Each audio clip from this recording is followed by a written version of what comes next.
I'm feeling it. Let's go. It's time.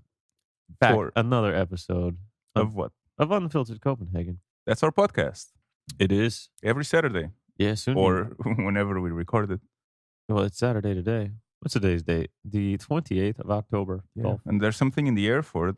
Oh, there's something in the air. I'm feeling a little congested, little chesty, little sniffly. Yeah, we've been waiting 30 minutes now to start recording this. I took some medicine, man. I was fine earlier. It's like some allergies were kicked up just when you came. I was allergic to your bullshit. Yeah, aren't we all? But speaking of kicked up, there's wind out there. It's crazy. Is it? Well, they said it was like hurricane. It could be up to hurricane strength on the weather service. There was some warning for storm. What was it called again? Ingolf. Ingolf? Storm Ingolf. Ingolf. Is that a name? Is that like a Danish or a Scandinavian or Norse or whatever name? What do I look like? A fucking Danish name historian? Maybe you. Ingolf? You look, well, what about like Ingrid, Ingolf, Inga, Stoiberg, Ingolf? yeah, I guess It so. could be a I guess name. it's probably a name. I think it could. So, yeah, what do they say? The temperatures will be about 12 degrees, but the wind is going to be strong as hell, up to hurricane strength. That's a weird name, Ingolf. Yeah, I know. Also, with the storm, there can also be like high standing water, I guess, or I guess what do they call this? Like storm surge? I don't know what they call it here. Yeah, Vandstandsstigning, like the standing water rising or something. Up to half a meter. Tall. No, 1.5. 1.5. Oh yeah, half Allen. 1.5 meters. That's a lot of extra water. It is.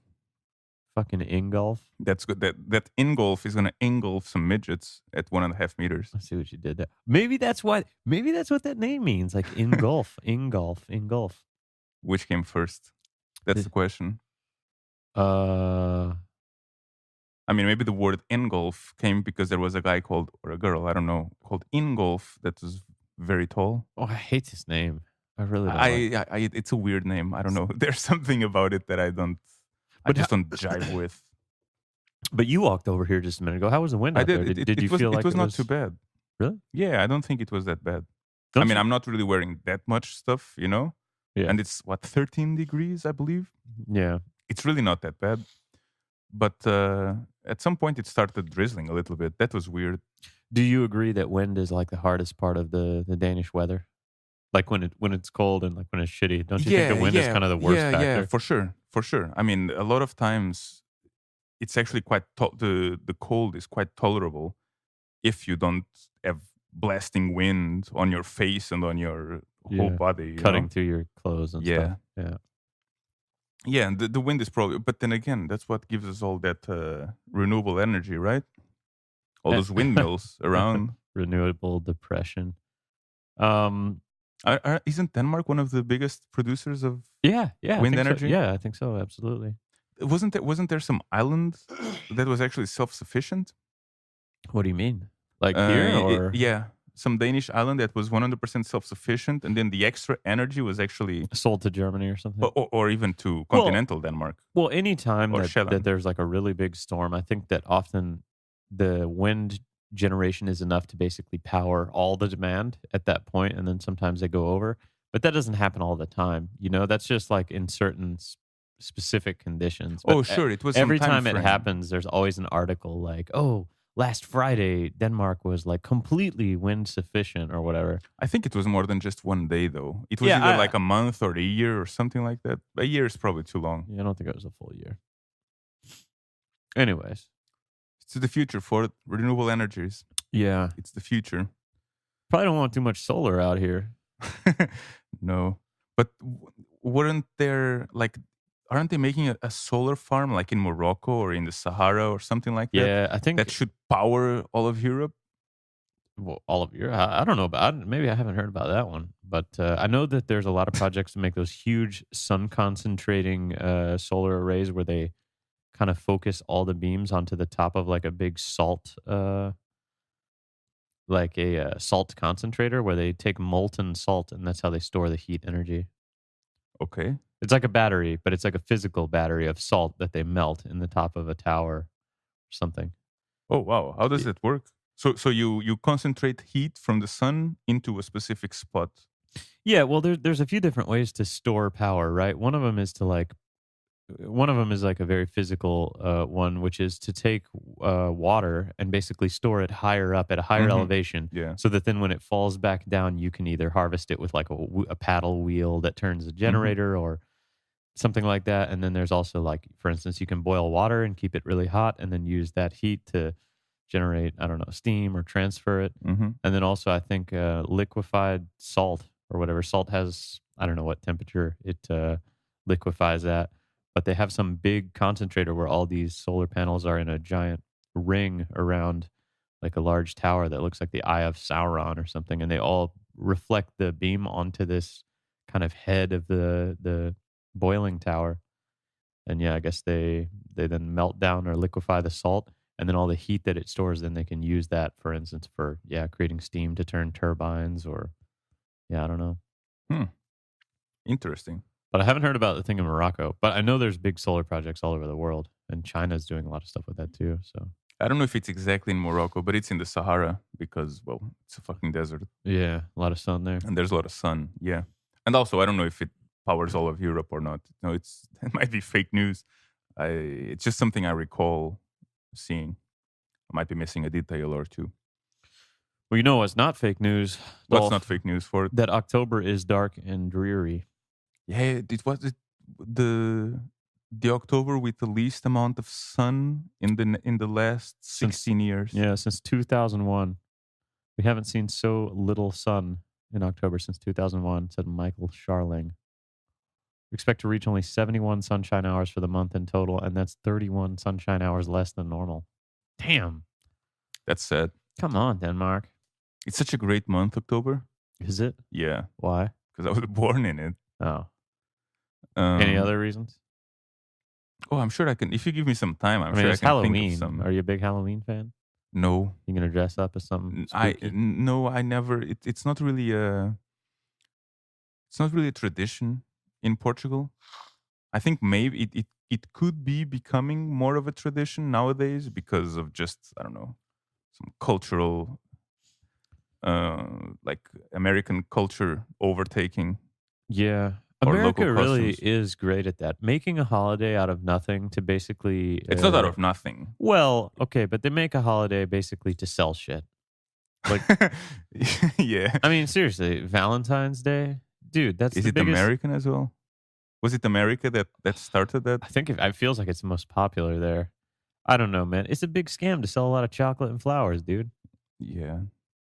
Seriously. Yeah, but the Halloween, I mean, it's based on some pagan shit, right? Rituals. Yeah, but now we've turned it into a thing where all you do is buy costumes and candy. Yeah, This is what I'm getting at. Like, even if there was some original reason, America finds the best way to turn it into profit. You know? we do the whole trick or treat thing in Portugal. At least when I was a kid, we used to do it. We already used to do it, but we didn't dress up, and we used to do it in the morning.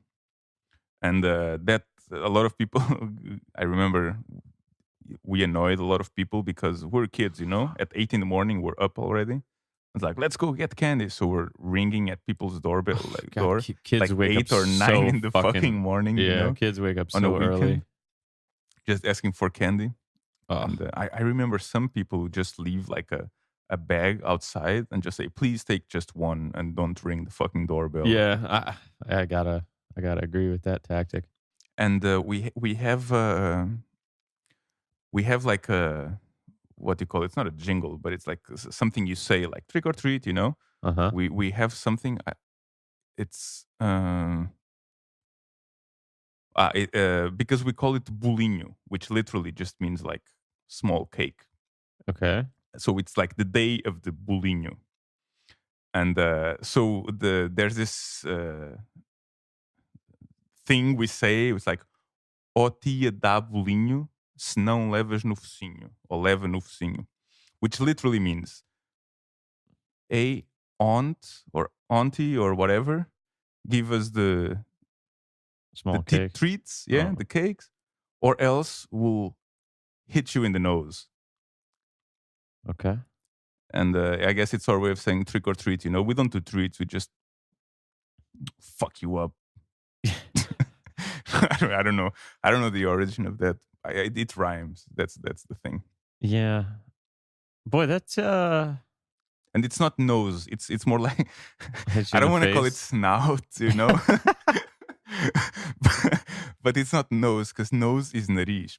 We actually say we hit you like on a dog, like On the snout. Yeah, it's the does a snout. dog have a snout? Yeah, Okay, then it's on the snout. it's a Yeah. snout. Yeah. Oh, that's actually Man, you now guys when are I fucking brutal. You're like, give me the fucking treats or I'm gonna fucking punch you in your ugly ass snout. You know? Because when you say somebody has we a didn't dude, say ugly ass. It might be a very beautiful woman. okay, but what I'm saying is when you say a human has a snout, it's usually because they got a big ass, ugly ass fucking nose with two nostrils that could inhale the world, you know? It's like a set. You ever seen somebody that has one of those really wide set nose? It's like Mm-hmm. it looks like they could just inhale the whole world if they took a deep breath. And you know, they must get scored on their whole life. Like people like, oh, yo, big nose or whatever. Like when they're, kids are mean, dude. But at the same time, I gotta feel like, boy, I'm a little jealous sometimes because I wish I could just breathe so clearly. I have one nostril that like it's like a little baby nostril. It's the little nostril that could, but it just doesn't work. Like when I try to breathe in, it just always closes up automatically. But they switch like when you have one. Yeah, but not this one. This one's like permanently out of commission. Really? Well, I was going to try to show you. I was going to try to tilt my head up and take a deep breath. Yeah, I know they switch a little bit because your body tries to keep at least one sinus channel open or so that you can always breathe. But dude, if a normal person's is split 50-50 where that nostril works 50% of the time, my nostril, the little baby one, it works like 10% of the time, dude. And it's a limited performance too. Sometimes if I'm breathing through it and it's kind of working, it'll whistle because it's just not very efficient. Dude, you could become like a YouTube sensation, like the guy who farted with the arpeggio, seventh note arpeggio. Yeah, with the arpeggio, you could be the guy with the YouTube channel about the singing nostril, the nose whistle. Yeah. Now imagine putting that through a filter. And those, is it a vocoder? Like those things that Kraftwerk used. What about it? Like those, like on the microKORG, you have that microphone. Is it a vocoder? A vocoder, yeah. So you can just make your nostril sing. Have that more robotic sound. God, I feel like it's sounding robotic right now. I'm feeling real congested, bro. Yeah, I can see it in your face. I know. Yeah, get away from the microphone whenever you do it. I turn to the right and sniffle every minute. Dude, I'm allergic to something in the air. I don't know what it is, but it only started once I got here, right? It started around the time. So maybe when you opened the door, there was a bunch of pollen kicked up. Yeah. And a little bit got in, or It's got to be something with all this wind and this hurricane. Fucking engulf. Is the season changing? When's winter lit? Like, actually, yeah, I saw a thing on I switched my iPhone to the region because you can switch the language. You can also switch the region, so it changes how it displays the numbers and like the dates and everything. So I changed the region to Denmark, and now it has me subscribe to the Danish holiday calendar. Yeah, which is so great. On the 29th of October, that's tomorrow. It's summertime. Sommertid. So summertime is over. Yeah, but that's the hour change. That's the time changing. Okay, is it? Yeah. Well, that's we're going to gain 1 hour, I believe. Well, anyway, something's happening. Do you know when the next holiday is after that? It's probably Christmas, no? Do you think so? The way I remember it. What about the 10th of November, Dolph? What do you think about that? What day is that? Oof. Is this is it a Danish, like a? Well, in the U.S., the 10th of November. Oh, in the U.S. Hold on. Hey, we're going to go over both. In the U.S., 10th of November is Veterans Day. But is it a holiday? Like people don't work? I don't think it's a full holiday where people don't work. It's just observed. Okay. In Denmark, 10th of November, Morten's Aften. Yeah. Morten's Evening? What's which is I'm not sure. St. Martin's Day. Is it? And what's up with St. Martin's Day? I don't fucking know. It's recognized in Portugal, bro. You don't know about it? No. St. Martin. What did he do? But wait, is this... Yeah, in Denmark, Morten's Aften, meaning the evening of St. Martin, is celebrated with traditional dinners, while the day itself is rarely recognized. The background is the same legend as mentioned above. That nowadays the goose is most often replaced with a duck due to size, taste, or cost. So what? You normally cook a goose? Or a duck? St. Martin was known as friend of children and patron of the poor. Well, the thing is, of course, I don't know. Like, if you don't make it a holiday where people don't work, nobody cares. I'm not going to remember it, because I don't give a shit. Well, I wouldn't either. But now that I set my iPhone to the Danish region, Dolph, now I know. Yeah, I always had it in the Danish region. I have like the commas instead of the dots. Yeah, I set that now. But do you have it in Danish language or no? Nope. No. I had to check though. I remember I had it in Danish at some point. For a while. Yeah, I thought about setting that too. It doesn't really matter, I don't think so either. Except maybe for some of the more obscure options in the settings menu. Like if you're trying to get a very specific behavior, like privacy settings or something like that, it might be. Yeah. How do I turn some obscure accessibility on? Yeah, and then you're just like going through every single one of them. And the Danish word for it is some giant combined word that's like 35 letters long, and you're like, what the hell does that mean? Yeah. No. Well,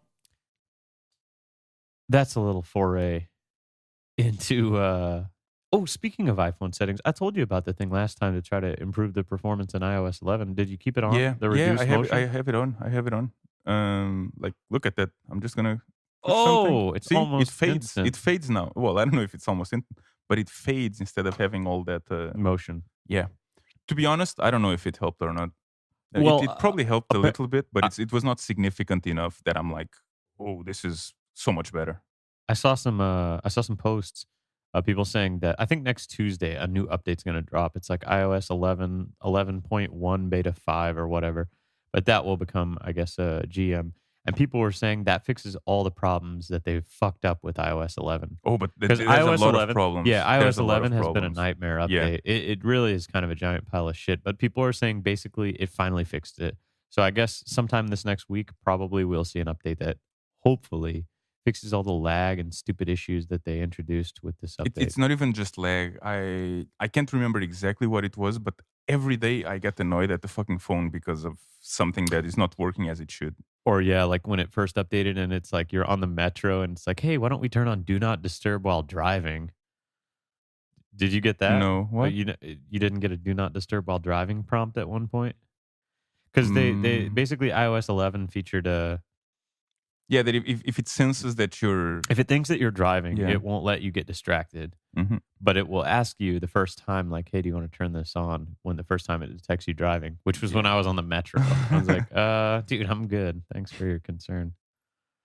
But speaking of that, Apple Pay has been enabled in Denmark. That's right. You were excited about it, Ford. Yeah, because I don't use mobile pay because I was a little too lazy to send all my documents to them and all that. But it's only for Nordea and Jyske Bank right now. I think all the other ones don't really want it to succeed for a number of reasons. Well, but yeah, Danske Bank has mobile pay, right? Yeah, so Danske Bank, I mean, they want mobile pay to succeed so they can keep slurping up all those juicy fees and just taking people's money that way. And there's this whole coordinated effort to basically try to slam Apple Pay. I guess I get it because it adds it as a Visa, and they're not going to make a special exception for Dankort. So it processes all the transactions as Visa, which I guess is more expensive than using Dankort for both the firms accepting. As a customer, you don't pay anything, but I suppose that ultimately that could drive the prices up of everything if the stores feel like they need to raise them, and I feel like they will anyway. It's like just another excuse to raise prices. Why not? Yeah. But I've used it a few times. You just need to like open the wallet app and then add your card, and then you need to have an updated version of your banking app, and then like verify that you want it to be enrolled in Apple Pay. Where do you use it? Is it a special terminal or anywhere that supports contactless already? Any of the ones that has that little icon with the 3 bars that shows that it's like wireless enabled? Oh, so any terminal that takes Dankort. Any of those terminals that takes Dankort right now where you can tap the card on top of it or do anything else contactless, okay, it already works. So yeah, just the normal payment terminal. You just, when it asks for the card, instead you just hold the phone over it and you hold if you don't have your finger over the Touch ID, it will illuminate the little like a fingerprint thing in the middle showing, hey, you should have your finger on the fingerprint if you want to do this. Hmm. And you do, it takes like a half a second, bam, it's done. It's really quick. Why do you like it, or why are you excited about it? Or Mainly I'm excited about it because I think usually what happens is Apple is never like first to market with anything, but always when they do it in a really slick, well integrated way that just works for normal people. Like it doesn't require you to be there's usually not much friction involved when Apple does it. Mhm. Like they don't take they're never the first one to put, like, for instance, a fingerprint sensor in the phone. But when they did it, it was certainly like by far the best integration of a fingerprint sensor. And now everybody's like so used to it that they're like, you couldn't live without it. Yeah, I'm actually. I mean, I haven't tried the iPhone X um, face recognition to unlock, but I love the thing. Once I started using the fingerprint, I just got so quickly so used to it. I love it. Yeah, it saves so much time every single day. I love it. It saves an enormous amount of time. Sometimes I'm actually afraid I'll forget my unlock code. No, you wouldn't do that because you still have to put it in like what about once a week or something, don't you? Maybe.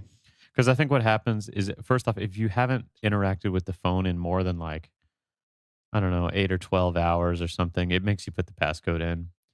Oh, it's not 8 because if when I'm maybe I'm it's not asleep, 8, maybe it's closer to 8 or 12. I don't remember, but it does sometimes when I wake up ask me for it. Okay, I don't think I don't remember it asking. But maybe that's a situation where I've left it on the nightstand and haven't really used it for 3 or 4 hours before I go to bed, and then I just go to bed still without using it. Yeah. And then it needs me to do it in the morning. But I don't know. I'm excited because first off, mobile pay. I mean, I guess it's awesome. It's convenient. Does it work with an actual contactless thing, or do you always have to put the number of the person you're sending the money to, or some QR code, or what? How's that work? Well, I just put the name, so I guess I mean, from what I'm pretty sure it works from phone numbers. So you just put the name of the person from your contact list. Yeah, but that's if you're paying another person. Like, what if you go to a store? Like, what if you go to Bilka and buy something from the grocery store and you want to pay with mobile pay? How does that work? Well, do they have a contactless thing? Do they have a number? Usually, they have a number, and you just write the number down. Yeah.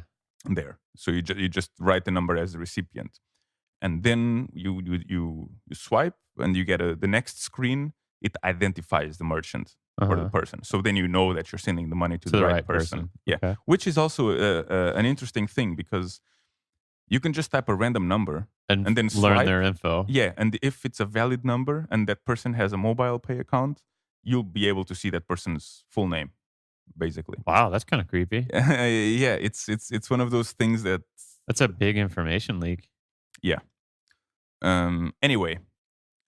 That's the way it works. In Roskilde, when I was in Roskilde, they actually had the Bluetooth mobile pay. So you had to have Bluetooth enabled, but you just did I presume kind of like Apple Pay does it. Yeah, you just get close to a terminal with Bluetooth enabled, and then there's just a pop-up screen that you just have to swipe right in order to accept. Yeah, but the thing is, I mean, think about it. Putting the number in, that's already way more hassle than just tapping something over.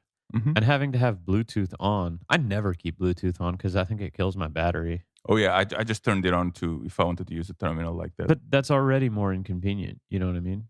Like, it might be a little bit more inconvenient. Yeah. On the other hand, I'm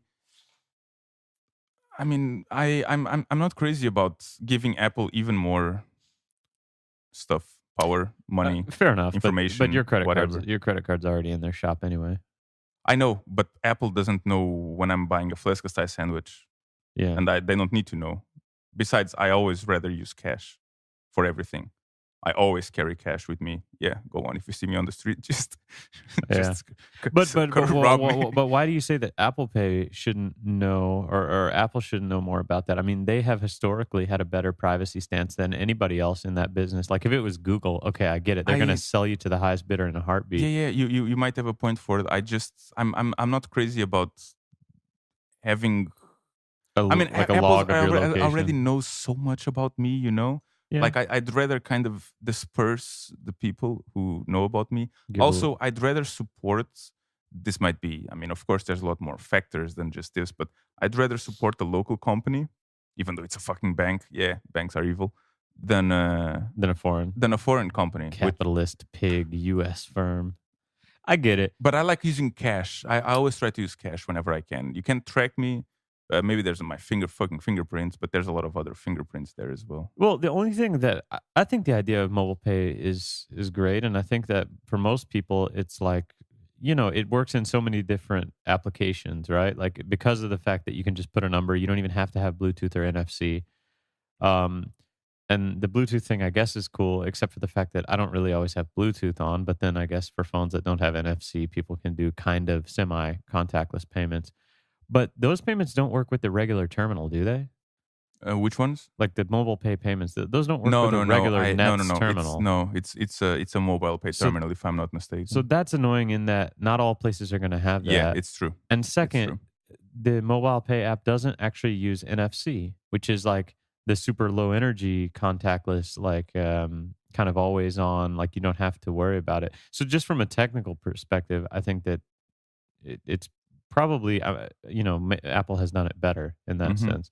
Whether or not, I mean, I think it's kind of shitty that they don't allow you the option to use Dankort for the lower fee. I think that would have been a lot better for the Danish market, probably. I also think that it's kind of annoying how some of the banks aren't going to actually implement it. You know what I mean? But yeah, what is it? Danske? It's only Nordea and Jyske Bank right now. Because Nordea, remember, they had SWIP, which was their version of mobile pay. And then I guess that just failed or didn't catch on or whatever. Mobile pay had too much traction. But hey, it gives some competition. Because what are the other players in the mobile payment, like contactless payment space? There are none. SWIP was the only one. They died. I think maybe mobile pay, did they buy them or...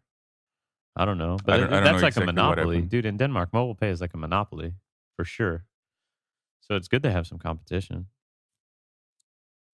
Yeah, I mean, yeah, you have a point. I mean, nobody's forcing anyone to use mobile pay. Yeah, of course not. Actually, that's I think not most true. people still That's use... not true. Sometimes you kind of do. Really? Because there's establishments that I've already seen. I mean, there's this cafe on Istegel. Oh, they only take mobile pay because they don't want to pay the fees or something? Yes, they don't want to pay the fees to have the Dankort terminal. That makes sense. It does. And I don't know what the fees are for businesses for mobile pay, but it might be lower than having a card. And everybody has a phone. So, I mean, of course, everybody has a card as well, but everybody has a phone. So there's not really much difference between using a phone or a card. But I use cash. I like cash. I like to not be tracked. I try to use cash whenever I can. Yeah. Fair enough. But anyways, if you have it and you want to try it and you have Nordea or Jyske Bank, it works pretty well. I was pretty, I mean, I guess it is what it is. It just works and it does what it says on the package. And so it's not like mind blowing or anything. It's just another option. I guess it's really convenient. I don't have the contactless card, so I can't just tap my card. I have the contactless card. And you don't use it either? I just never remember it. Because it's a new card. Like, I think I've got it like a month or two ago. So I never got used to using it, the contactless payment before. Yeah. And I just never remember. Every time I have to use the card, I just put my fucking card in the terminal and put my code. I never remember to try and it's only up to what, 200 krone or 400 or something like that. I don't know what the limit is. Yeah, there's a limit. But it is a smaller limit, right? Which makes sense.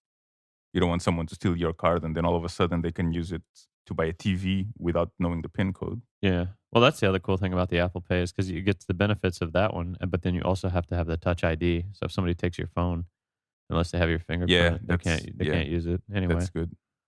I mean, I'm not saying it's bad. I just, I don't know. And they give it tokenized. They use a tokenized like payment token, so they don't actually transmit the card number, the real card number, to the terminal at all. It's like some pseudo token. And so you also can avoid like skimming devices. Like if somebody has installed a credit card skimmer or some sort of malware that takes credit cards whenever people put it in the terminal. Yeah, they don't collect the number.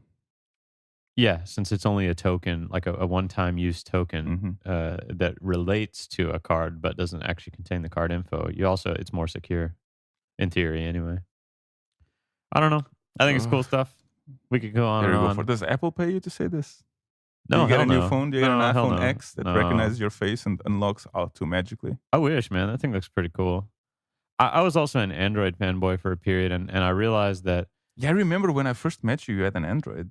Did I? Yeah, When I came when you here? were here. Yeah. Okay. Yeah, because I actually had switched to Android for a while, and the thing is, like Android, if you root it, and the same with iPhone if you jailbreak it, but it becomes harder and harder to always keep up with the updates and jailbreak it. I used to be like nothing but like jailbreak iOS kind of guy, because back in the day there was a thing called SB settings, which is basically that quick settings toggle, where Mm-hmm. you can Mm-hmm. scroll up and quickly disable Yeah. your Wi-Fi and all that. Yeah. Dude, Apple didn't even used to have that. You used to have I to go know. in the settings menu and all that. I So know. when you jailbroke, that was the number one reason to jailbreak is put Cydia on there and then install SB settings toggle so you could quickly swipe and disable things. Once Apple basically put that into the phone, I no longer really felt a really compelling reason to jailbreak anymore. Um, but that being said, like when I switched to Android for a period of time, I realized there's so many cool like power user things you can do with your phone when you have it rooted.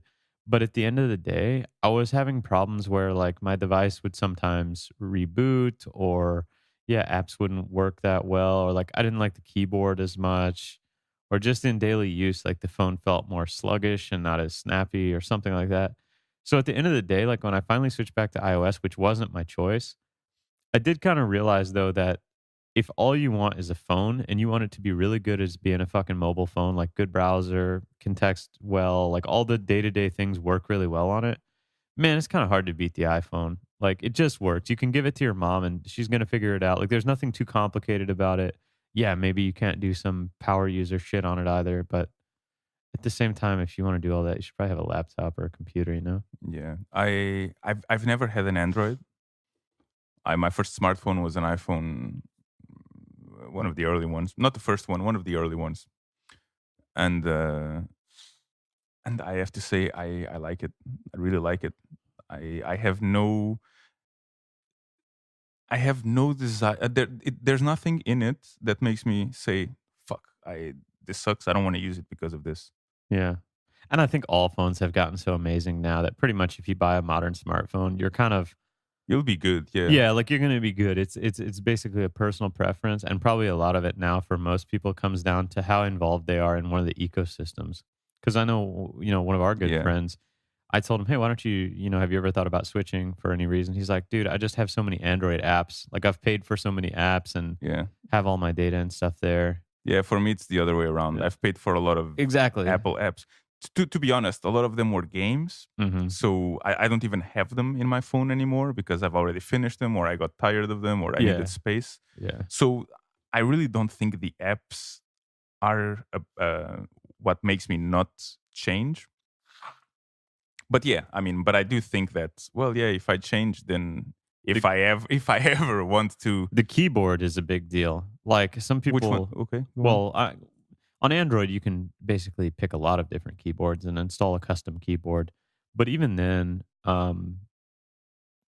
just the different latency or the different kind of feeling on the keyboard of, like, if you're really used to the Android keyboard and you switch to iOS, you're going to have a bad time. It's going to feel different, uncomfortable, weird.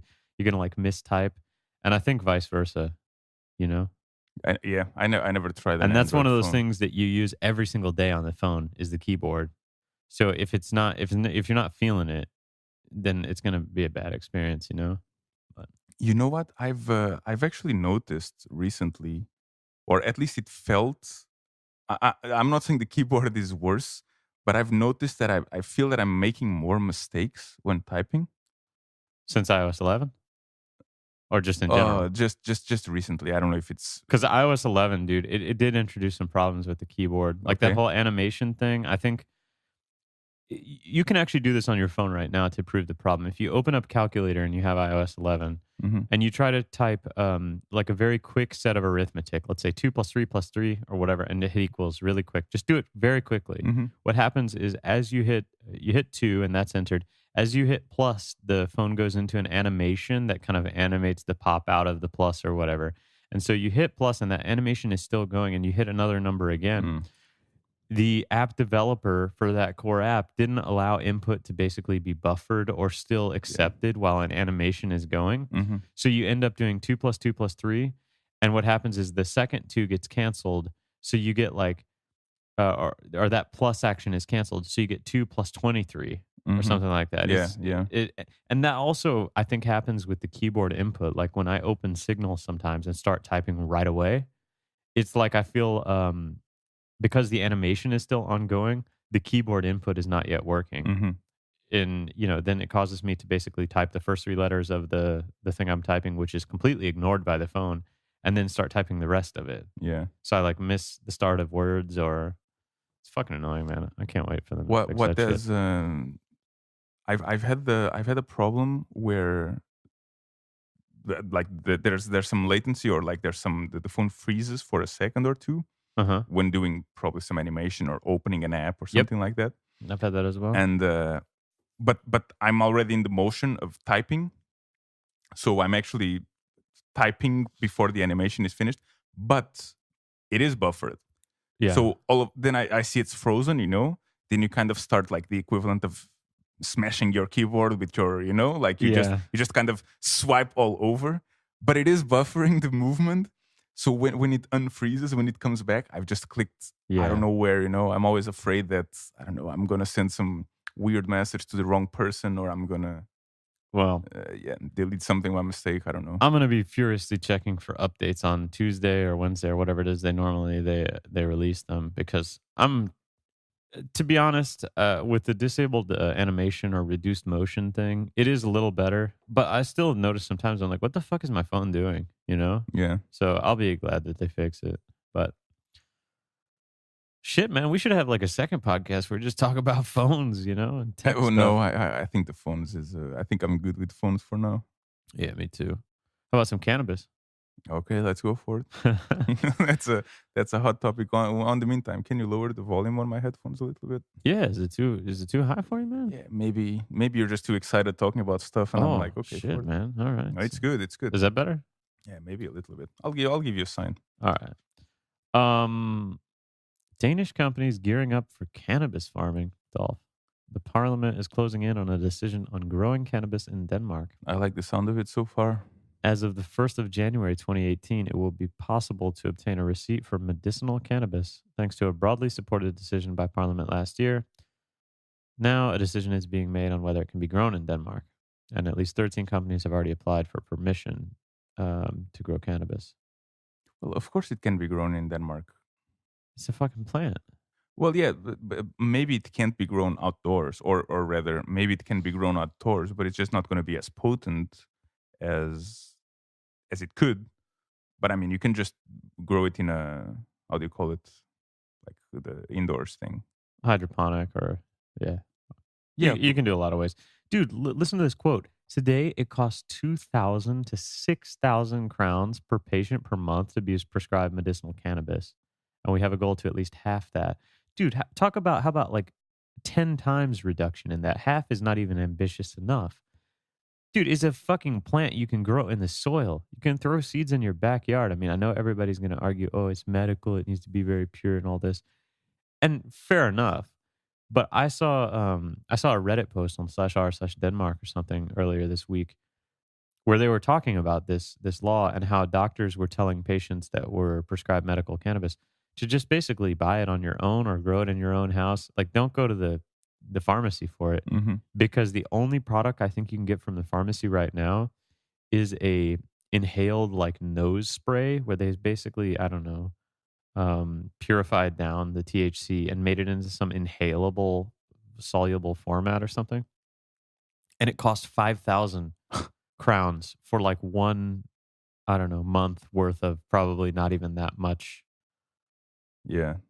Dude, that's ridiculous, man. You need to smoke a lot of fucking weed if you're going to spend 5,000 krona a month for...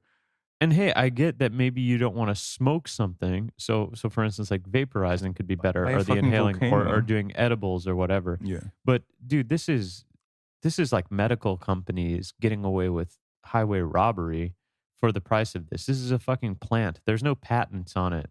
This isn't like you've developed an anti-cancer drug that took billions of dollars of research. This is literally like you took a plant that people have used for tens of thousands of years, extracted the only part of it that really does anything, and then put it in a fucking saline solution so you can snort it, you know? And you charge 5,000 for that. Like, it's stupid, man. So I really hope that whatever this growing in Denmark thing, like, starts off on the right path, and maybe they should do it like the Netherlands, right? You can have up to 4 to 5 of your own personal plants. I think that Oh makes the man, most sense. if it was legal, I think I would definitely have a plant. And I don't even. It's not even that I want. I mean, why not? You know, like if I want to smoke it, then I have some of my own.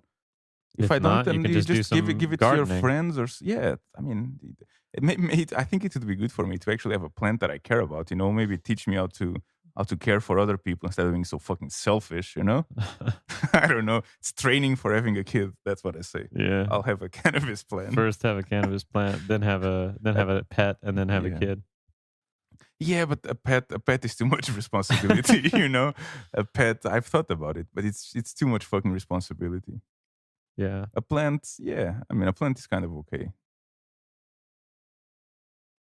Yeah. I think I've said it before. It's just a matter of time. I really believe it's just a matter of time. I don't know if it's 2 years or 5 years or 10 years, but it's going to be legal. Yeah. And once it's legal, then you will be able to have your own plants without any repercussion. Do you know if the plants smell a lot as well, right? Yeah. Yeah. That's annoying because I wouldn't want to have that smell inside my apartment. Really? No, yeah, I don't. I mean, they smell like really good weed. Yeah, but I kind of like I the don't, smell. I personally, I know it's a love it or hate it, right? but Because it's it's too a pungent strong. odor. Yeah, it's too pungent. Yeah, It's but too there's things you strong. can do. I mean, you can exhaust the air. You can get the charcoal filters and stuff like that. I mean, certainly in places where it's you could also have a greenhouse outside your house where it's not like in Sure, your home sure. directly. I Yeah, mean, yeah. No, I mean, if it was legal, what I would do is just on my windowsill, like on the outside, I just have a vase for it, I guess. yeah, fair enough. I'm just saying, And this is if it was legal. I don't have one. yeah. You can come and check. Well, in the same vein of this, there's this other article. I guess that the 25th, a couple days ago, there was Neil Woods, a British policeman who spent 14 years undercover infiltrating drug gangs. He's a major advocate of legalizing not just cannabis, but most drugs. And on October 25th, he made a 10-minute presentation on the subject during a parliamentary hearing at Christian's Bowl about a movement to legalize cannabis. And he's basically talking about how it's actually really beneficial for the criminals to basically keep it illegal as far as um, keeping the money kind of hidden and out of the tax system and all that stuff. So Yeah, of course it is because it's their bread and butter. yeah, yeah. So I don't know. I guess we'll see some movement in this. Hopefully, at least in the next couple of years in Denmark. Is that online? The presentation you made? I'd like to hear it. Maybe. Yeah. I mean, since it's a Since government public, yeah, thing, it's got to be public. It should be public, right? Yeah. Maybe we watch it after this, after we record this one. Yeah, that's interesting. I mean, I don't think he's going to say anything that's going to be too groundbreaking, to be honest. Yeah, you're not going to have like a revelation. Wow. And 10 minutes. I mean, I guess 10 minutes is better than nothing. Hey, you know, the more people that can try to bring it to the attention of politicians and be like, look, you know, this is actually what you should think about. It's so stupid. Do you believe, do you think that everybody in the parliament who is against it has never smoked and enjoyed it in the past? So do you think they are just abiding by whatever the party wants? I don't think that's or do you think it's a personal? I don't think that's necessarily it. I'm sure there are plenty of people who have tried it once. And weed's No, I'm saying enjoying it as well. Oh yeah, I know, but weed's one of those things too that if you haven't ever had it, you're gonna get wrecked. Like you're basically gonna get to the paranoid level Nowadays, yeah. With how good weed is nowadays. And I feel like a lot of those people probably did try it once and then they got to the paranoid level and they're like, wow, why do people like that? And they just hated it because they thought they had a bad experience with it. And then some of them probably also had some in between where they were they're like, I could see how people like this, but also I'm really feeling a little too much or whatever, and Hmm. having a bit of a mixed reaction. But I think more than anything, than other than personal, like people's personal experience with it, I think it also has to do a lot with just the social stigma around it, and people being comfortable with the current status quo. In other words, it's completely fine to just get wasted on Thursday and Friday night at some local bar and drink like 30 fucking beers and 20 shots of Gameldansk or whatever. I mean, yeah, maybe I'm exaggerating. But dude, the Danes drink a lot. And Yeah. and Carlsberg and Tuborg and these companies, it is a huge piece of the Danish economy.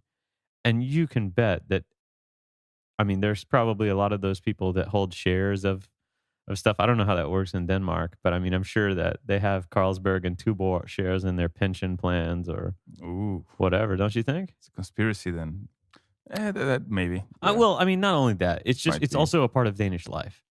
You know, it's like drinking is a bit of a larger piece, I would say, of the Danish culture than, for instance, Budweiser is in the U.S. You know what I mean? Yeah. At least I think so. No. Yeah. I think you. Well, I mean, I don't know Budweiser exactly. is kind of like a traditional American shitty ass beer, and yeah, like in the '90s and all that, I do feel like there was some presence there, right? But I also feel like drinking is not as important in American culture as it is here. Yeah, that's why you can only do it after 21 for it. That's also, yeah, I guess that's another thing too. But I think that that part of the dynamic has to be like that they don't want to introduce something new that could potentially upset the balance of whatever's going on right now, either monetarily or socially or whatever. Because I think if they do legalize marijuana, you'll see drinking go down. Actually, It might be. I mean, maybe not a significant amount, like maybe not enough to really make a huge difference, but I think you'll see some decrease. I mean, maybe. Yeah, I guess maybe because the stigma is going to be lowered. Because I'm sure, like, at least in Copenhagen, probably in most of Denmark, but at least in Copenhagen, anyone who wants to fucking smoke, they just smoke it, you know?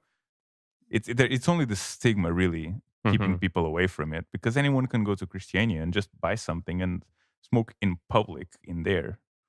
So it's not like it's not the same as you buying coke or heroin or something like that, where you need to go to a, let's say, a shady area and talk to a shady person and then kind of be secretive about it, because you can't. I mean, yeah, you still can smoke a joint just in front of the fucking police station, but anywhere in Christiania, it's pretty much as if it was legal to do it there. Just to hit back on the thing you were saying before about the politicians, and like maybe they tried and they just felt paranoid. There was the BBC did an experiment like a year or two ago. There was this reporter, I think it was called Jon Snow. Yes. Um, and he volunteered to smoke weed and then go into one of those machines that scan your brain, I think, or Like something like. an MRI machine or Yeah, something. something like one of those machines that basically you're laying down and you go inside the machine, you know? Which, just to begin with, this is a guy who has never smoked weed before, or if he has, it's been like 30 years ago once, whatever. Um, so just the fact that you're gonna smoke weed for the first time and go inside a machine like that's already sounds a bit like, yeah, that's not Night gonna go like well for nightmare nightmarish. fuel. Yeah, Yeah, like some and paranoia. the thing is, I can't remember the exact numbers. I'm sure it's very easy to find, but I don't think he smoked. He took like 2 puffs, or even like zero point 0.1 grams. I think he smoked like 1 fucking gram of weed, you know, Yeah. which is an insane amount. Like nobody smokes. Seriously, nobody really smokes 1 gram just in one sitting Well, if they're especially if they haven't really smoked ever. ever. But dude, I've never smoked 1 gram in one sitting, and I've had my You heyday, share. so to say. It's insane. And then guess what? Then he was really paranoid and he felt like he was gonna die, and then he kind of wanted to not do it and all that shit. Of course, I Yeah. mean, it's the It's same thing as, okay.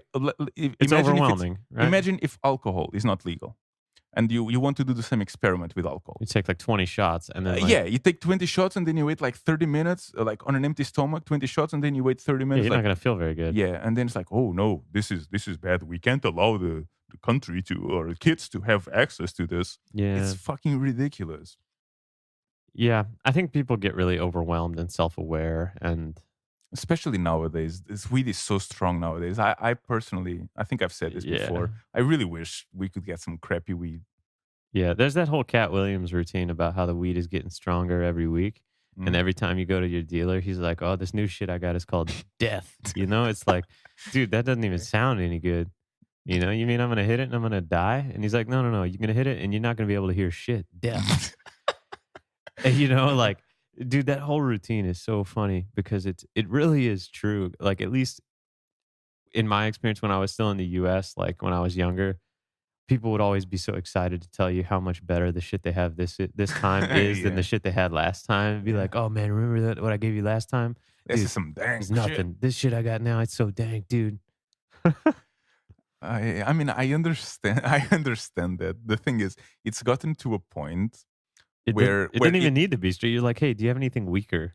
You know? Well, the thing is, I enjoy weed very much, but if I smoke a joint by myself, I'm not going to be functional.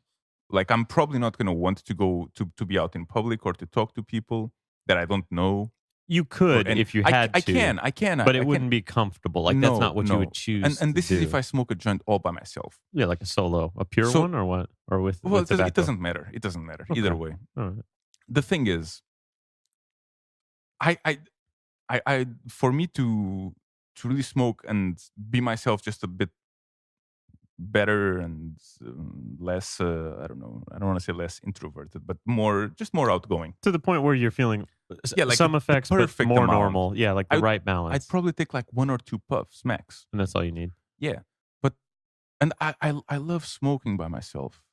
I love smoking weed by myself. The thing is, I can't roll a joint and then take 2 puffs, you know? I just can't, you know? It's the same thing as you buy an ice cream and you take only 2 bites and then you leave the ice cream there, you put it in the fridge. No, you're not going to do that. You're going to eat the whole fucking ice cream.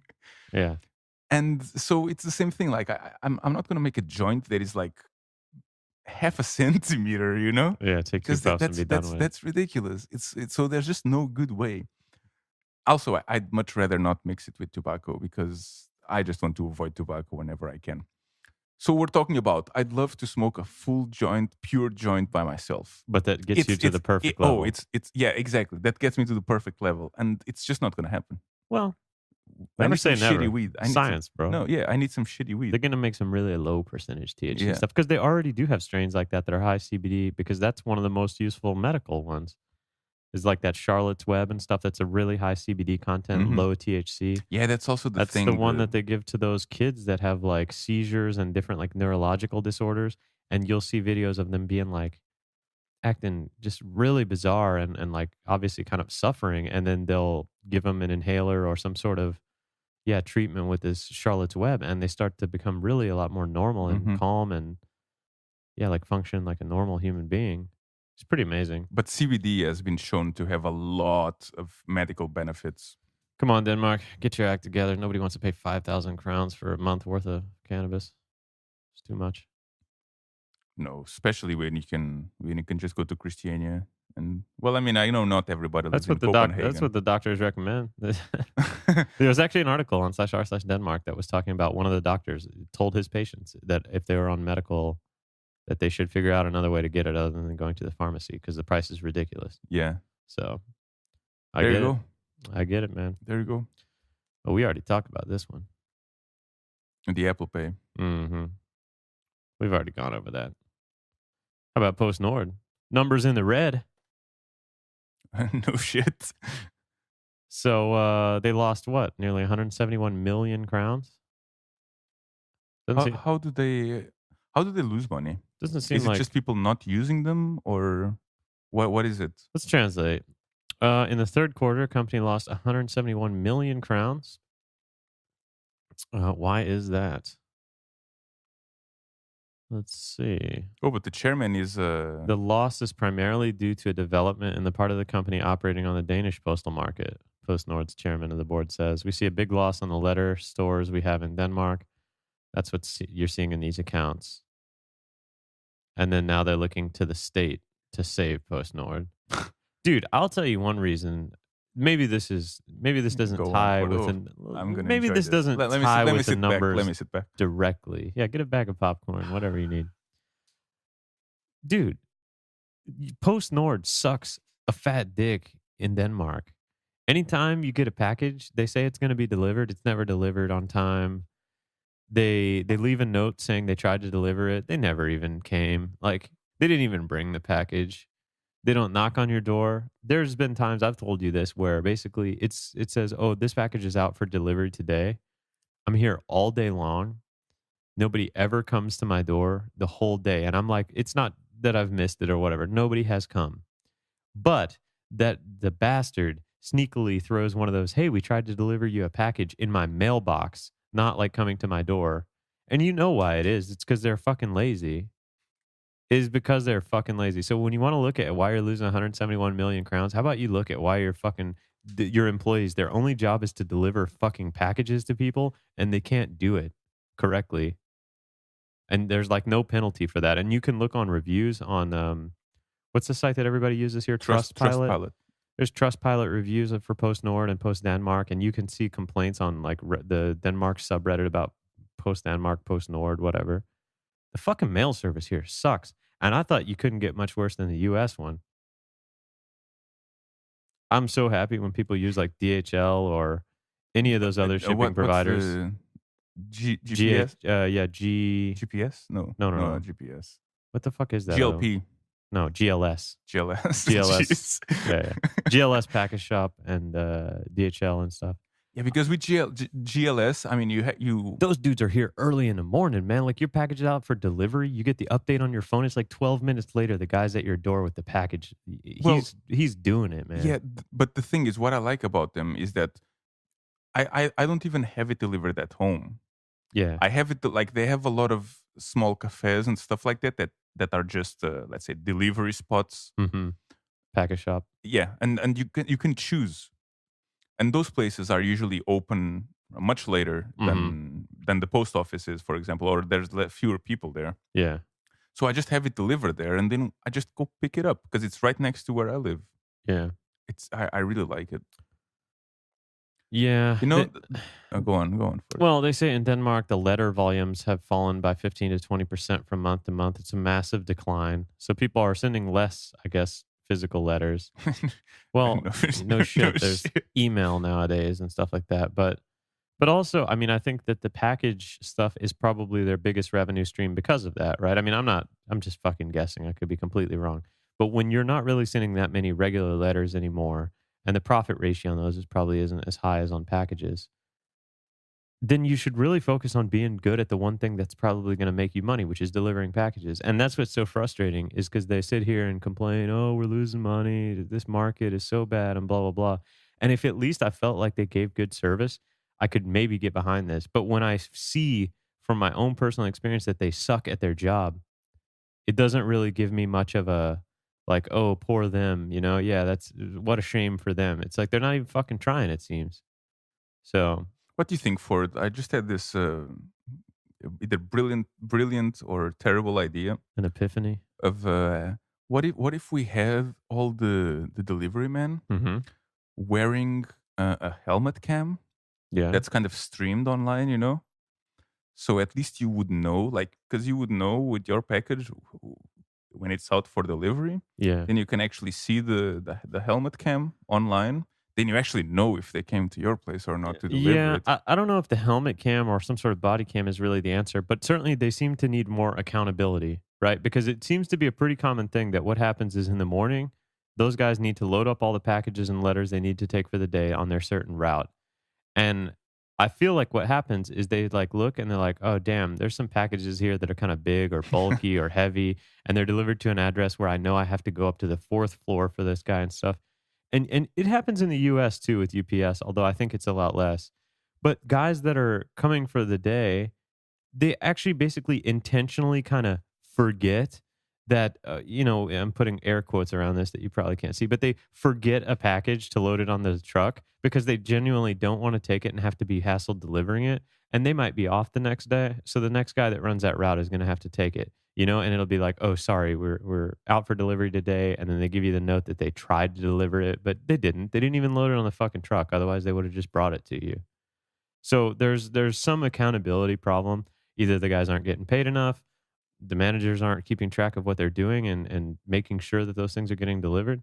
But dude, it does get noticed. Like when it happens to me, at least, I think it's happened to us at least 20, 30 times since we've been here. The whole runaround about, oh, your package is out for delivery today. Somebody's home all day. They never fucking come. And then magically the thing that says that they tried to deliver it to us is in our mailbox, you know? We could have a weekly rant. Like 1 week is about just Dude. eat and about food delivery. Couldn't get a cold. The next week it's about dude, fucking PostNord. PostNord. I mean, I personally don't know anybody that doesn't agree with me that PostNord and PostNord sucks. Oh yeah. Because everybody in our circle, I mean, that's one thing everybody can put input on is that they get packages because people order shit on the internet, and it's a pretty common problem with PostNord. It's I believe that it's one of those bonding things about from people in Denmark. First Find you something bond, to complain about. You bond about the weather being shitty. That's the number one thing. Then number two is maybe bond about drinking alcohol. And then third is probably complaining about PostNord and DSB. I'd say that those three are the top three. Yeah. And I mean, other than that, you got life pretty good out here. The worst thing you got to complain about is every now and then you don't get a package because some guy's lazy as fuck, or that sometimes the train doesn't come because, that. Oh sure, yeah. What really just is like a shocker to me is like that's your business is to basically run a train company and make public transport possible and make sure the trains arrive on time. And what's the biggest problem you have doing is making sure the trains are on time. Or you run like a global, like a postal company, and your job is to deliver packages. And the biggest problem you have with is actually delivering packages. Like I could get if you're some mega conglomerate like Maersk, where you do like 50 different things, like oil and shipping and all these things. And then as a part of your sub business, you have like a chemicals division that makes like fertilizer.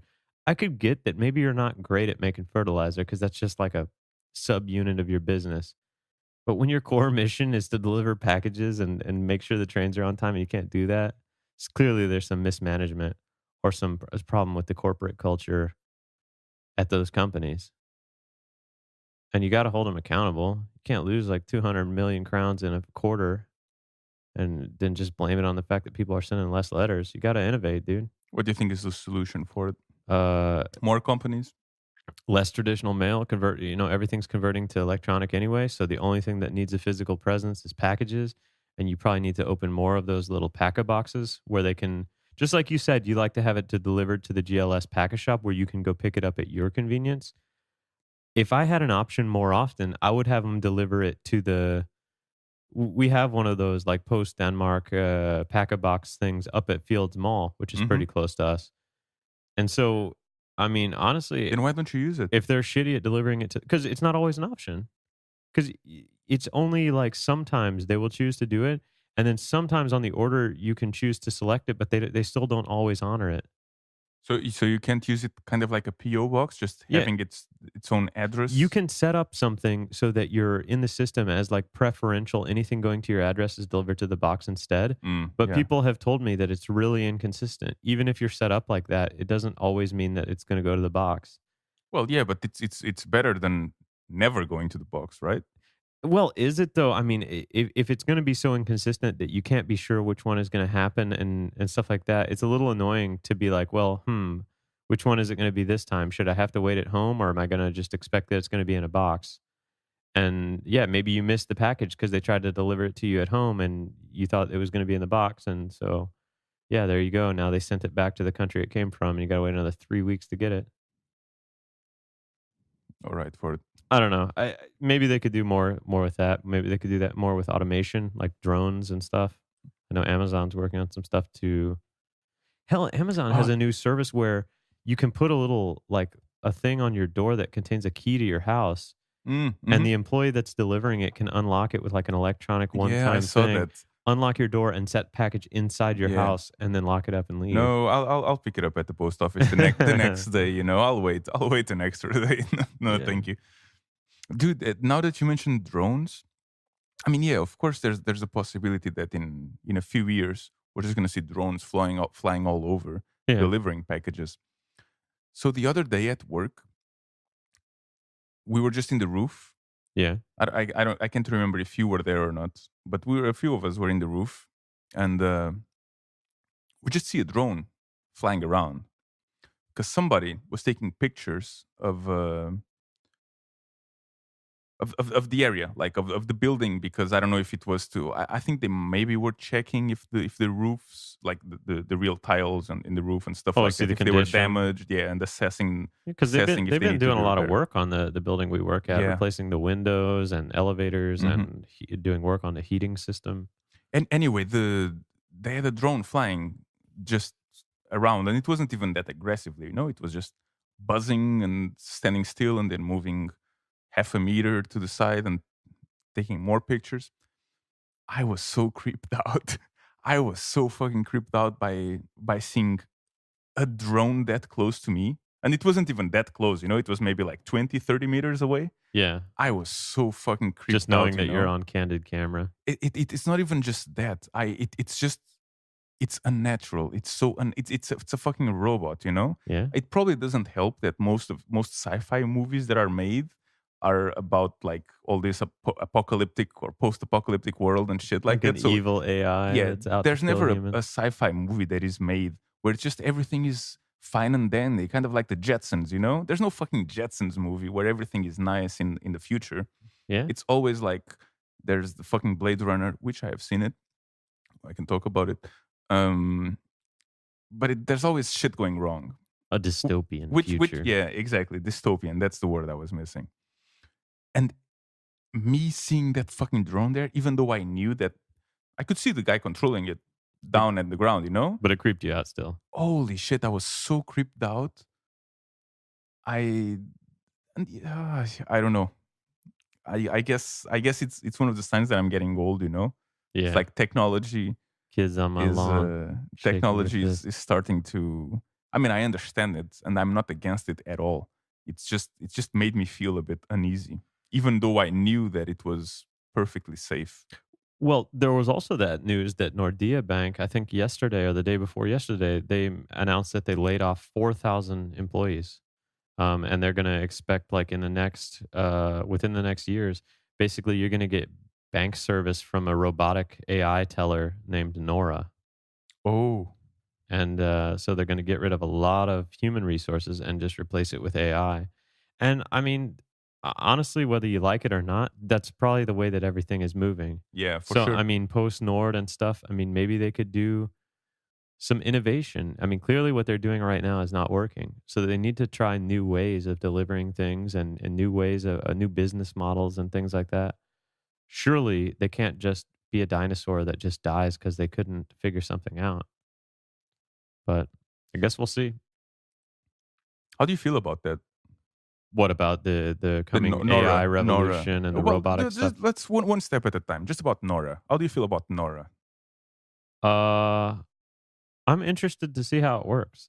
I mean, Siri and the Google Assistant stuff and all these AI things that are powered by like Wolfram Alpha and the other text to speech engines and speech recognition. I mean, honestly, they're getting pretty good. You can ask some really natural questions to Siri or the Google Assistant, Hmm. and they can really help you. Like, they'll do the calculation for you, or they'll pull up exactly the information you need. They're not perfect yet, but I mean, if you can get that robotic, like that Nora thing, to do 80 or 90% of what most people call humans to do, like, "Oh, I need an account password reset," or "I need you to tell me my current account balance," or "I need you to help me cancel this automatic billing thing," or whatever. If you can get the AI to do that, why wouldn't you? Like, it makes sense from a business perspective, and as long as people have a fairly frictionless experience. I know that people are going to be weirded out that they can't just ask a human. They feel like this strange, "Oh, I have to to say the right thing to the robot to make it help me in the correct way. That's the only big friction point, I think, is sometimes you ask like Siri a question and you ask it in a way that a normal human would really understand, but it doesn't quite get what you're getting at, you know? Hmm. Um, Other than that, I mean, I'm all for at least seeing where it goes. Yeah. And we can always try it. And if it seems like a terrible idea, from a user experience or from some other experience, I'm for it, man. I think that honestly, people probably do too much busy work. That's like we have this concept that you should work 30 or 40 hours a week and be a productive member of society in that way. But with all this automation coming, it's not really necessary anymore. Like it won't be as necessary for everybody to do all these manual labor type jobs or things that can be automated. So we'll have more free time to do research or Yeah, good more luck with higher that. They'll, level they'll or just put those people doing something else. well, until that gets automated and so on. I mean, Yeah. I don't think we'll ever get to the point where we don't need humans at all to do any kind of work, but we will start to. Hell, you've already seen it over the last 100 years. Like, people don't have to go out on the farms anymore and manually harvest grain and stuff. You have these huge machines that just automate the whole thing that one guy can drive and do the work of like hundreds of people in like, you know, Yeah, but a wasn't fraction of there, the there time. was someone who had similar ideas back in the day when, I don't know if it was when the steam engine or when industrialization, The industrial age kind of yeah, started or yeah, whatever. became big and stuff like that. That, well, yeah, we're just now we're gonna have less time. We're gonna need to work less, But and we we're gonna have do. more But time. we do. Back in the day, you used to work like 60 or 70 hours like a week. And now you're working 40, 37. People are talking about reducing it In to 30. Denmark, I'm not talking about specifically about Denmark. I'm just talking about like in general, humans. You work less. If you yeah, look at modern, like first world countries, and you look at the history of how long people used to work on a weekly basis versus how long they work now, it's definitely down. The trend is not up. yeah, maybe you're right for it. I hope you're right.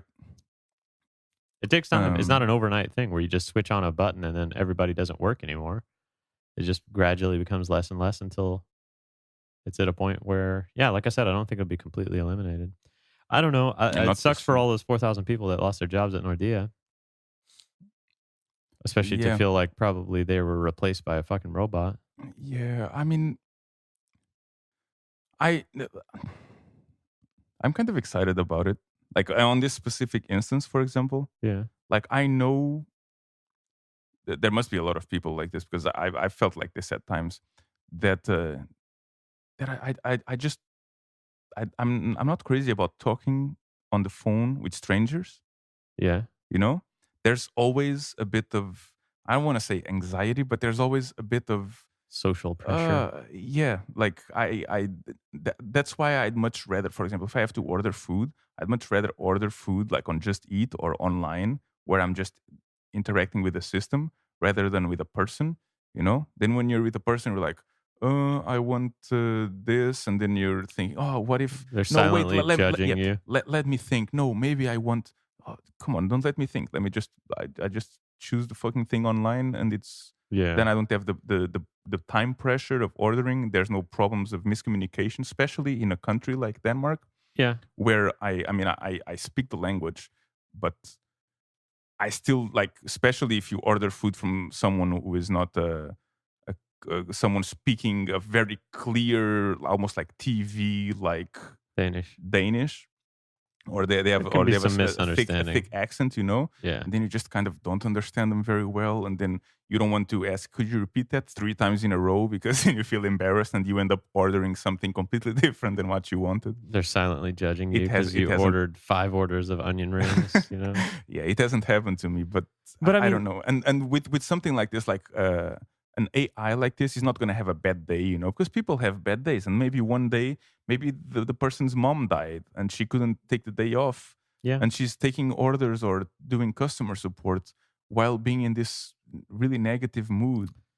Yeah, but this kind of thing, I mean, you saw it with pizza delivery places in like the 2000s, where it used to be like when I was a kid growing up, you would get a job at a pizza delivery place to have a little extra spending money, and you would be a delivery guy or a cook or one of the people that took orders. People used to call in their pizza order every single time to get it delivered. And then once like the websites and the integration with all that was good enough, it's almost like you hardly even had to have anybody man the phones because nobody called orders in anymore. It would be strange if somebody called in and placed the order. And that I think increased a lot of things. Like for instance, the accuracy of the order. When you're doing it online, you know specifically like what you've put in and that they've got the order right, and if they mess it up, it's not because you didn't order it right. It's because they, yeah, messed something up on the actual order itself. So from that perspective, you've seen it happen to the food industry. Hell, you can walk into like Max Burger, for instance, now, and you can order even when there's people at the counter. You Yeah, can just just on the order it on the terminal. computer on the terminal. And I always do that because I feel like, man, why waste this guy's time back there? And there's no line. Usually Yeah, there's no line. there's no line on the machines. You don't have to bother that guy who might be preparing some other orders and stuff like that. And on the grocery store checkout now with the Do self you do this? Do you checkout do lanes, self checkout? if we have a full cart, in other words, like every week we go shopping and we buy like 800 or 700 crowns worth of groceries, like for the whole week, you know, just our normal stuff, things we need around the house, laundry, detergent, whatever. So that adds up, and that's a big cart. I don't really We normally don't do that on the self checkout because you can just put it all up on the aisle and then somebody can scan it for you quicker. And the biggest problem right now with the self checkout is every now and then, since it's weighing the items, you'll put something in the bag and the machine will kind of think that the weight's not right or something about it, and it'll ask for an assistant to come over and verify that basically you're not stealing anything, right? Um, so sometimes you'll have to wait like a minute or two for somebody to come allow you to keep going. And then if your cart is really big, that can happen 2 or 3 times during the thing. And for checking out a lot of items, I think the self checkout is pretty inconvenient. But if you have less than, let's say, 10 or 15 items or something kind of like a small basket, 100% I would rather use the self checkout. Yeah, it's the same with me. I usually do. I when I go to the supermarket, I usually shop in bulk. Yeah. So yeah, so I don't go there every day. And if I was buying only 3, 4, 5 things, I would definitely use the self checkout, or I Uh-huh. definitely do. Yeah. But it's very rare that I only buy those small amounts of things. But you see stuff like that more and more, and I think that will just continue to be the theme. I mean, imagine if they could create a robotic, like for instance, with all the autonomous driving coming. Imagine if Post Denmark could move to a system where they had an automated vehicle that basically it knows the position of every box inside its container or whatever, and it had a little robot forklift that the thing would autonomously drive to one of these pack-a-box things, and it would lower the thing, and a little AI robot would put your package in your box and then leave. You could have this thing doing deliveries 24 hours a day. It wouldn't be constrained to a normal time schedule that a person needs to sleep and eat and whatever. And, then you could just go pick up your package at the box. It's the fucking future for it.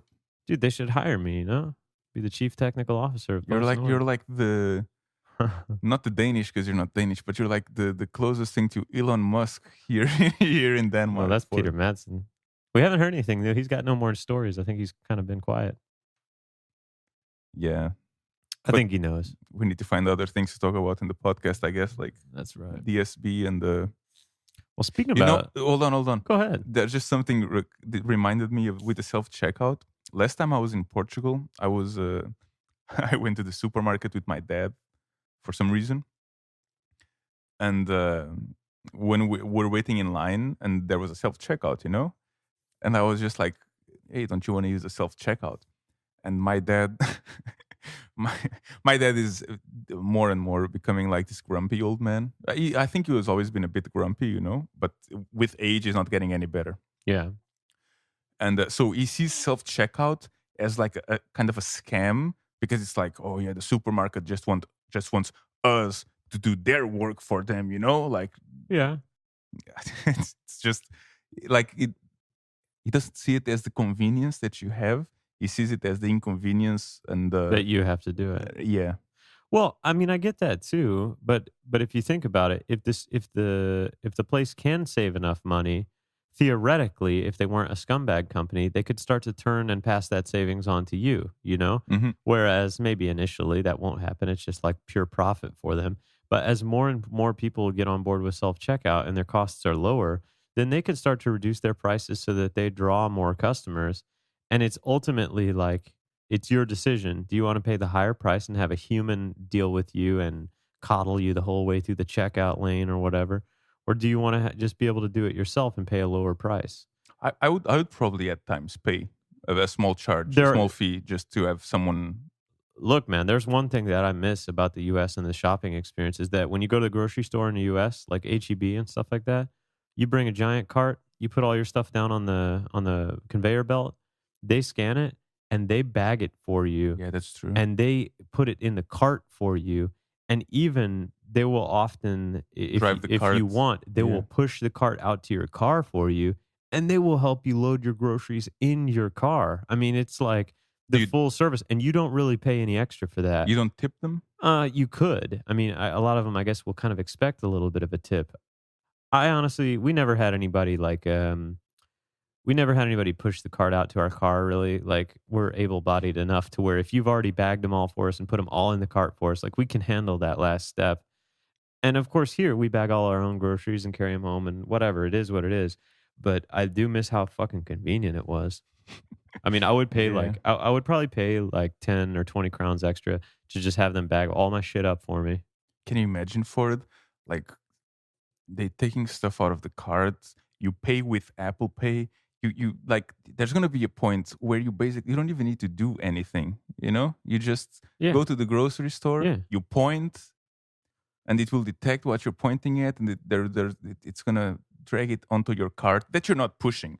You just have some device that's like one palm ahead of you, But and think it about it. follows you wherever you go. Not even that. I mean, you're gonna be to the point where you can just order your like Amazon will know exactly what you need every week They already and do. every month. It'll be like, "Oh, looks like it's time for your monthly extra Toilet paper. toilet Yeah, paper or whatever." And they just deliver it straight to your house with yeah, one of these key things where they just set it inside and, probably put an yeah. ice box for the cold material and then you just come home and your groceries are there. Yeah, and then they Dude, see, oh, you're ordering toilet paper 1 week earlier. You've been shitting a lot, huh? yeah, they're like, you could use some probiotics with your next order, you know?" Oh, that's brilliant. Yeah. Dude, I'm ready for the future, man. I'm so ready. You can't get here Yeah. soon enough. We seen your toilet paper increases. Your toilet paper Yeah, purchase has been yeah. increasing. And then when cannabis is People legal, who buy toilet paper at this rate are also interested in these hell, items. imagine it could tell you, hey, like it could detect that you have a health problem or something like, you know what I mean? Because Yeah. they already have like I think Target and stuff was accused of outing some pregnant girl because they started noticing she was buying things that are often associated with somebody who's pregnant, Mm-hmm. like in the first stages, like kind Yeah. of weird purchases that correlate together. Like, oh, we see you bought some pickles and some, whatever it was. But, then they sent a customized ad to her, like, oh, so you're expecting or whatever, and like had coupons on like diapers and baby clothes. You know, I always have a hard time deciding if I find those things creepy or really awesome. I because it's a bit of both. Yeah. I really think it's I awesome. think it's all about the intent that you use the technology for. Yeah. If you really are set out to make life better for people and do it in a wholesome way, then I think it's awesome. I think if you start to get into that mode of like creepy, collecting all the information about people to sell it down the line, or you use all this AI to basically make weaponry and kind of like pretty much what the US has done with the military industrial complex. It's like imagine all the resources we spend on making a better weapon all the time, like rail guns and more miniaturized nuclear weapons and multiple entry re-entry ICBMs where like with one missile we can launch 12 nukes at the same time and all these things. Imagine if all that resources was put into like making society better rather than just making weapons to kill each other. Like we would probably have a really good self-checkout by now. Imagine all the people. All right, what else we got? I know what you're getting at. What else we got this week, Dolph? Yeah, let's stop ranting and this is going to be another rant. Oh, this I is going to believe. be a surveillance rant. Actually, it's kind of happy. It has a happy ending. Yeah. The government wants to curb cheating by checking student laptops. The education minister has proposed a new rule that would permit public schools to check student laptops in order to uncover exam cheats. The proposal, which includes schools being allowed, when necessary, to monitor student activity on social media, is part of a new report regarding exam rules that's been sent to a hearing. This whole thing, man, is ridiculous. Like, wait, if you don't want to have laptops being used for cheating in exams, one thing you can do is just ban laptops from the exam. You can have laptops in the exams? I don't fucking know. I mean, that's what it seems like. Why else would they be even checking this stuff? Like, if you're worried about, because a computer and a phone and a calculator, they can all be used to cheat on a test. If you're worried about people cheating on tests, well, you need better monitoring with proctors, just making sure people aren't doing stuff. But in the case of a laptop, just don't allow a fucking laptop in the exam. What kind of exam could you possibly need a laptop for? Unless you're doing like computer aided design and modeling. You know? Yeah, I'd like to know more what the original intent was. Do they really use laptops in exam? Because then you have internet. I don't know, man. I literally, it says in an email, let's see, Too Much Big Brother. In an email to Information newspaper, the Education Ministry wrote that a condition for taking the exam would be to allow the school to have access to laptop contents, search history, and log files, as well as study materials and social media accounts. Oh, so this isn't even probably about I don't think laptops it's during in the exam. I don't This think is so. like, we want to see your laptop before we even allow you to take the exam so we can search through all your history and make sure that you haven't been thinking about cheating. This is like some thought crime level shit. Yeah, that's the feeling I had originally when I first saw this news. Yeah. Yeah, and then there's a bunch of quotes from like Venstra's spokesperson for education. Personally, I think that checking private property and social media is too far reaching. I also think you put the teachers in a bad situation in which they might check something that isn't legal and risk being blamed for it. Yeah, and this is punishing thousands of young students with this proposal in order to catch a few. Well, there's some good news at the light of the tunnel, or at the end of the tunnel. And that is that the minister dropped the laptop checks at exams following a deluge of criticism. I guess the Danes weren't too wild about that. What the deluge? Huh? A deluge of criticism. Where is that word? A deluge is like a downpour, like a really strong rain, like when it goes from not raining to just dumping buckets. A deluge. All right. Today I learned. It's the word of the day, I say. Yeah, there you go. So yeah, they made a U-turn on it. And it should persist that the students have a right to a private life and no one should be going through their holiday photos. Yeah, no shit. I don't get it, I think she is from Liberal Alliance. Okay. Which I always saw them as this kind of libertarian party, like low taxes. I always saw them as low taxes. Low taxes, but less government involvement in your life, less Orwellian. This is Orwellian. This is exactly the opposite of that less Orwellian thing. Again, I don't know if the party is actually less Orwellian or not. I just for some reason perception. In my mind, yeah, exactly. Yeah, that's how I associated with them. I don't know. This makes. Why would anyone even think this would be a good idea? I don't fucking get it. I don't know. Maybe they want to go through your creepy photos and see your dick pics, You got any dick pics on your laptop, bro? How far away from... This is almost like... It's like disconnected from reality. Exactly. Yeah. Exactly. Yep. It boggles my mind that anyone would think that this would be a good idea. I also agree. It's one of those things where is she like 60 years old, or is she like... No, she can't be 60. Marita Reese or something. She's younger than that. I say she's 40 or less. Well, yeah, she looks pretty young. 41. She looks pretty young. Yeah, 41. Yeah. Why? And she's in Liberal Alliance. Why would anyone... She was elected education minister. Oh, jeez. Huh. What the fuck is wrong with She graduated from the University of Copenhagen. Yeah. I don't know, man. This is one of those just terrible ideas.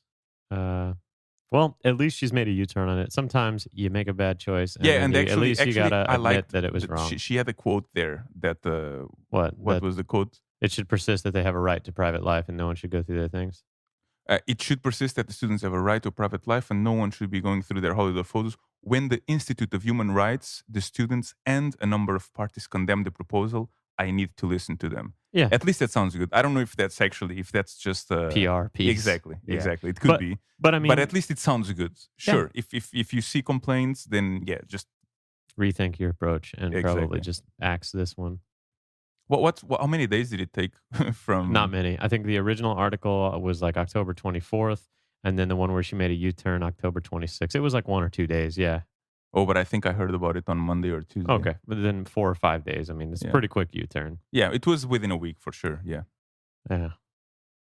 I don't know. I'm trying to see if we got anything else super interesting. Oh, Danish chavs. This was a new one to me because I didn't know about this. You didn't? On the /r/Copenhagen subreddit, there's a post called Danish chavs? ? Hi all. Odd question. Does anyone know if there is a Danish word with a similar meaning to the British chav? I've seen a few cruising around town in black sedans wearing those tracksuits. So it's yeah, Brian or Brian. It's that's the name for a Danish like a chav. I can't remember when I learned about this quite a few years ago, but yeah, And there's a music video for this by BFL. This is like the D Brian. This whole song, it's pretty dope, dude. And there's also a female name. Somebody saying on the thread it's Connie. Well, Amapi, like Ama Girls, is no, but there was a name. There was a real name, like Connie. Yeah, two people say Connie. I think Connie is the one I heard as well. And then one guy said or Susie can be like a female chav. Yeah, Connie. I don't think I'd heard about Susie. Brian and Connie. But yeah, I would heard Brian and Connie. That's funny, man. That's so funny to me. I love it. I mean, I love it, man. I like the fact that it's a name and it's not, but like Amapi. That's not a personal name, you know? No, it's just a word. It's like a type of person. Exactly. Ama girl. But I like the fact that it's just a name, you know? Yeah, Brian. If you happen to be born with that name, in a way, people can make fun. Well, people make fun of regardless of your name. But I think it's funny. Somebody said, thanks, everyone. Brian makes sense. Every Brian I've ever met is like this. I don't know if there's anyone in Portugal like that. What's in the States? What would you have in the States? It depends on what particular subtype. I mean, I guess the closest thing to a chav is kind of somebody trying to like act hard and tough. And in most of U.S. culture, if you're talking of like a white guy being like that, I think historically it's been like, oh, so you're a white guy trying to act hard and tough and you're trying to act black. It's like a wigger. Yeah, exactly. So that's been kind of probably if you I want to get like maybe technical about it, I guess that would be the closest term I can think of. I don't know how offensive that really is. That's also the first one that I could think of. But yeah, that's not general purpose. No, and I don't even know if it's that. I don't know if you really have this kind of stereotype in the U.S. too much because I know if you have a whole lot of tracksuit wearing, squatting, Slav squatting, chaving. Well, you might not have the something that fits the stereotype to a T like that, but you will have those kind of people. Yeah, there you go. Those kind of people. I don't know what that says about me that I just say those kind of people. Yeah. Well, there's nothing wrong with being called Brian. Check out the music video by BFL. BFL. De Brian. If you want a sweet rap tune in full Danish style. I think that's about it for the news for the week that we had to go over. We're reaching that hour and a half. That sweet spot. For next weekend we're not going to have one because we're going to be we don't know yet. We don't know yet. We could record one remotely. We don't know yet. We don't know yet. Okay. We don't know yet. I don't want to get ahead of myself. We might have one. We might not. We'll see. What are you doing this upcoming week? Got any events going on? Any stuff today in the city? Well, I mean, this weekend or up in the next week. I don't know if there's anything going on in the city. I don't know. I went to I went to see Blade Runner. I'll talk about it next time. Okay. I'll talk about it next time for it Hmm. because you got a lot of thoughts on it. It could go long. Okay. Well, then that's all I got for this week. Should we call it here? All right, that's a day. All right. See you guys next time.